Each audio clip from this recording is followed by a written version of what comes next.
తెలుగు జాతి ఆనందోత్సవాల మధ్యన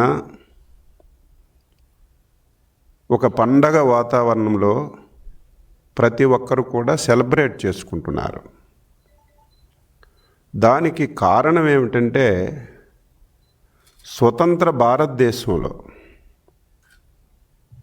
అటు పార్లమెంటు కానీ రాజ్యసభ కానీ దేశంలో అనేక ఇష్యూలు వచ్చాయి, పెద్ద పెద్ద సమస్యలు వచ్చాయి. పార్లమెంట్లో చర్చ జరిగేటప్పుడు కొన్ని రాజకీయ పార్టీలు అనుకూలించాయి, కొన్ని రాజకీయ పార్టీలు వ్యతిరేకించాయి.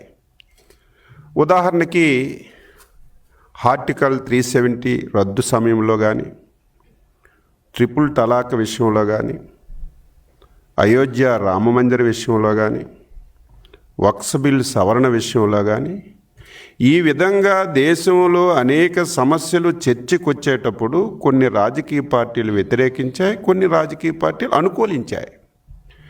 కానీ భారతదేశ చరిత్రలో ఇటు కాశ్మీరు నుంచి కన్యాకుమారి వరకు దేశంలో ఉన్నటువంటి అన్ని రాజకీయ పార్టీలు యునానిమస్గా సహకరించినటువంటి ఏకైక అంశం ఆంధ్రప్రదేశ్ రాజధాని అమరావతి విషయం. ఇటువంటి విషయంలో ఒకే ఒక పార్టీ వ్యతిరేకించింది. ఆ పార్టీ వైఎస్ఆర్ పార్టీ అని చెప్పి ఈ సందర్భంగా ప్రజలకు తెలియచేస్తున్నాను. ఇంత కక్ష నీకెందుకు?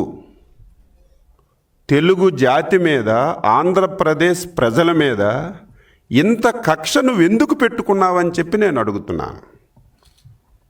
ఒకసారి చరిత్ర చూడండి. ఇదేదో ఒకరి వ్యవహారం కాదు, ఒక ఇంటి వ్యవహారం కాదు. అందులో సమర్థవంతమైనటువంటి నాయకుడు చంద్రబాబు నాయుడు గారు ఏ నిర్ణయం తీసుకున్నా సరే ఏకపక్ష నిర్ణయం ఎప్పుడూ తీసుకోరు. ఏ నిర్ణయం ఈ రాష్ట్ర ప్రయోజనాల గురించి తీసుకున్నా, 5 కోట్ల మంది ఆంధ్రుల గురించి తీసుకున్నా అందరినీ దృష్టిలో పెట్టుకొని అందరినీ సంప్రదించి ఏకాభిప్రాయంతో ముందుకెళ్తున్నారు తప్ప ఏకపక్ష నిర్ణయాలు ఎప్పుడూ తీసుకోవడం లేదనేది కూడా ప్రజలు గుర్తుపెట్టుకోవాలి. ఈరోజు ప్రధాన అంశం 2014 ముందు, ఎన్నికల ముందు మనకి ఇష్టం లేకపోయినా రాష్ట్రాన్ని విభజన చేశారు. ఆ రోజు కూడా చంద్రబాబు నాయుడు గారు మీ విభజనకి మేము అంగీకరిస్తున్నాం, కానీ అటు తెలంగాణకు కానీ ఇటు ఆంధ్రాకు కానీ ఎవ్వరికీ నష్టం లేకుండా చెయ్యండి అని చెప్పారు. చివరి నిమిషం వరకు పోరాటం చేశారు తప్ప ఎప్పుడు ఏ విధమైనటువంటి సమస్యలు సృష్టించలేదనే విషయాన్ని కూడా గుర్తు చేస్తున్నాను. అడ్డగోలుగా రాష్ట్రాన్ని మీరు విడదీశారు, మీ సపోర్టుతో కూడా విడదీశారు.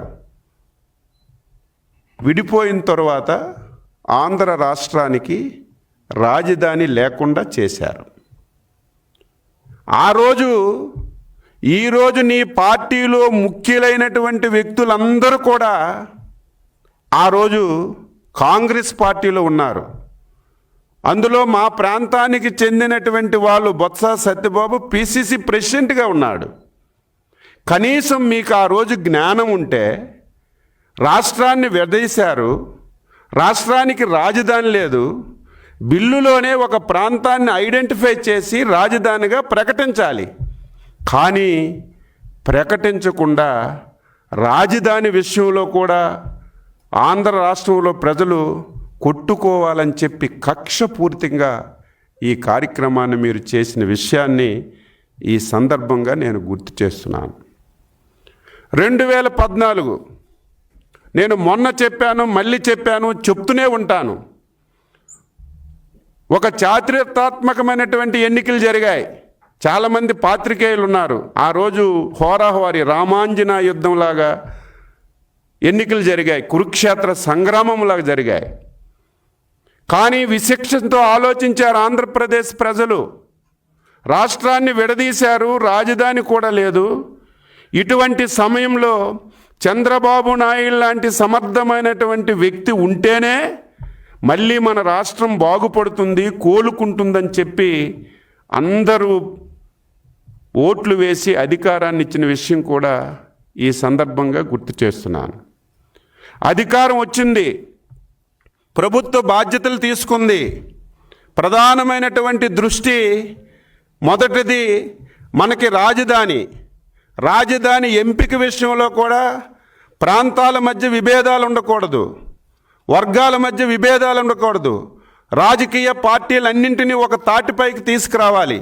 అందరి ఆమోదయోగ్యంతోనే అమరావతి రాజధాని నిర్మాణం కావాలని చంద్రబాబు నాయుడు గారు ఆ రోజు శాసనసభలో చర్చకి తీసుకొచ్చిన విషయం కూడా ఈ సందర్భంగా గుర్తు చేస్తున్నాను. ఈరోజు చర్చ ఏదో అరగంటో గంటో నామమాత్రంగా జరపడం కాదు. నేను ఆ రోజు శాసనసభ్యుడిగా ఉన్నాను, రాష్ట్ర మంత్రివర్గంలో ఒక సభ్యుడిగా ఉన్నాను. కేవలం రాజధాని నిర్ణయం, రాజధానితో పాటుగా ఆ రోజు ఉన్నటువంటి 13 జిల్లాలు సమగ్రమైనటువంటి అభివృద్ధి ఏ విధంగా చేయాలి, ఏ జిల్లాకి ఎటువంటి వనరులు ఉన్నాయి, ఆ వనరులు ఏ విధంగా మనం ఉపయోగించుకోవాలని చెప్పి 13 గంటల సేపు ముఖ్యమంత్రి గారు హౌస్లో నుంచి ఒక్క నిమిషం కదలకుండా అన్ని రాజకీయ పార్టీలు, అన్ని ప్రాంతాల ఎమ్మెల్యేలతో డిస్కస్ చేసి మనం అందరం కలిసికట్టుగా అమరావతిని రాజధానిగా నిర్ణయించిన విషయాన్ని ప్రజలందరూ గుర్తుపెట్టుకోవాలి.